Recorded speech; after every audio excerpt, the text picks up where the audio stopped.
Selamat sejahtera. Pada video kali ini saya akan membicarakan tentang tanggung jawab sosial dan etika manajerial. Nah, pengertiannya apa itu? Pengertiannya adalah tanggung jawab menurut pandangan klasik adalah tanggung jawab untuk memaksimalkan laba dan menjalankan bisnis sesuai pemegang saham, serta menggunakan sumber daya organisasi untuk kebaikan sosial dengan menambah biaya bisnis yang dibebankan kepada konsumen. Sedangkan menurut pandangan ekonomi, tanggung jawab sosial bukan hanya memaksimalkan laba, namun juga melindungi dan meningkatkan kesejahteraan sosial, dan juga perusahaan mempunyai tanggung jawab dalam masalah sosial, hukum, dan politik. Berikut tahapan tanggung jawab sosial.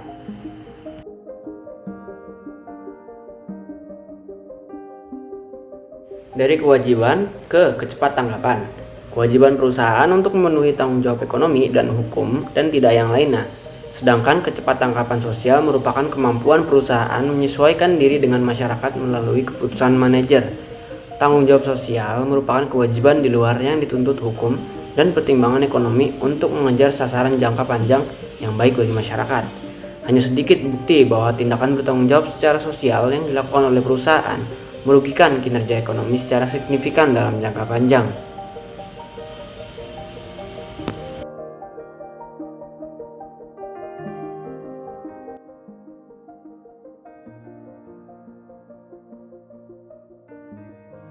Halo, nama saya Jennifer Natalia Krisanta, NIM I141900075. Saya akan menyampaikan mengenai manajemen yang ramah lingkungan. Jadi, manajemen ramah lingkungan ini adalah kesadaran akan eratnya kaitan antara keputusan dan kegiatan dan dampaknya terhadap lingkungan alam. Masalah yang biasa dihadapi manajer seperti pencemaran lingkungan dan juga pemanasan global. Organisasi dapat menjadi ramah lingkungan dengan 4 pendekatan. Pendekatan yang pertama yaitu pendekatan hukum dengan mematuhi undang-undang tanpa memberi tantangan. Pendekatan yang kedua yaitu pendekatan pasar dengan menghasilkan produk yang ramah lingkungan untuk konsumen. Lalu yang ketiga, pendekatan stakeholder. Pendekatan ini menanggapi tuntutan dari karyawan, pemasok, dan juga masyarakat. Pendekatan yang terakhir, ada pendekatan aktivis, yaitu melestarikan bumi serta sumber-sumbernya.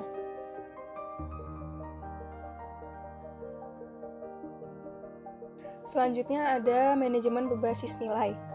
Manajemen ini adalah pendekatan pengelolaan yang sudah dibangun, dipromosikan, dan dipraktekkan oleh manajer yang terkait dengan nilai. Ada 3 unsur di manajemen berbasis nilai, yaitu dengan menciptakan nilai, mengelola untuk nilai, dan juga mengukur nilai. Pendekatan ini bertujuan untuk menuntun keputusan dan tindakan para manajer, membentuk perilaku karyawan, mempengaruhi upaya pemasaran, serta membentuk semangat tim. Terima kasih.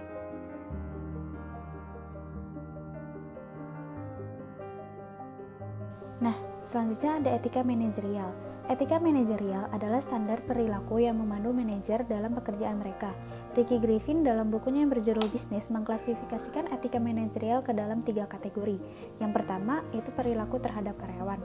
Kategori ini meliputi aspek perekrutan, pemecatan, kondisi upah, serta privasi dan respek. Perilaku yang secara umum dianggap tidak etis dalam kategori ini, misalnya mengurangi upah pekerja karena tahu pekerjanya itu tidak bisa mengeluh lantaran takut kehilangan pekerjaannya. Nah, yang kedua ada perilaku terhadap organisasi. Masalah kejujuran yang sering terjadi di antaranya menggelembungkan anggaran atau mencuri barang milik perusahaan. Konflik kepentingan terjadi ketika seorang individu melakukan tindakan untuk menguntungkan dirinya sendiri namun merugikan atasannya. Nah, yang ketiga, ada perilaku terhadap agen ekonomi lainnya. Seseorang manajer juga harus menjalankan etika ketika berhubungan dengan agen-agen ekonomi, seperti pelanggan, pesaing, pemegang saham, pemasok, distributor, dan serikat buruh. Agar perusahaan tersebut baik di mata dunia, maka seorang manajer harus memiliki etika yang baik. Para manajer yang memiliki etika yang baik akan melaksanakan tugas-tugasnya sebagai manajer dengan penuh tanggung jawab. Oleh karena itu, etika dipergunakan di mana saja ia berada, baik dalam mengambil keputusan, memimpin suatu rapat, berinteraksi kepada rekan kerjanya, dan terhadap para karyawannya.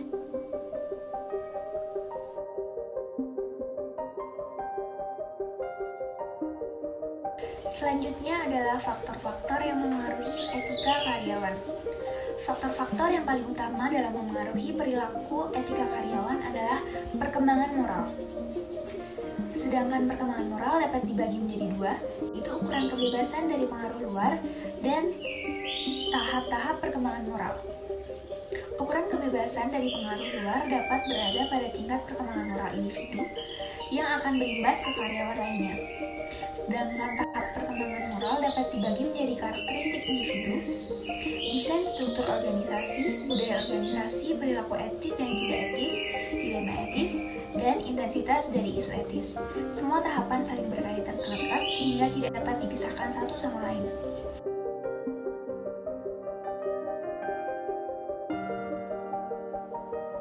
Nah, kali ini saya akan membahas tentang bentuk-bentuk tanggung jawab sosial yang merupakan bagian dari etika dalam berbisnis. Apa-apa saja bentuknya? Yaitu antara lain 1. Tanggung jawab pada pelanggan. Tanggung jawab pada pelanggan merupakan bentuk tanggung jawab suatu perusahaan terhadap konsumennya. Tanggung jawab ini dapat kita lihat contohnya, suatu perusahaan produk makanan yang mencantumkan nomor call centernya sebagai bentuk kepedulian atas keluhan yang disampaikan oleh konsumen. Yang kedua, tanggung jawab pada karyawan. Tanggung jawab pada karyawan merupakan tanggung jawab yang harus dilakukan oleh suatu perusahaan atas keamanan dan kenyamanan karyawannya.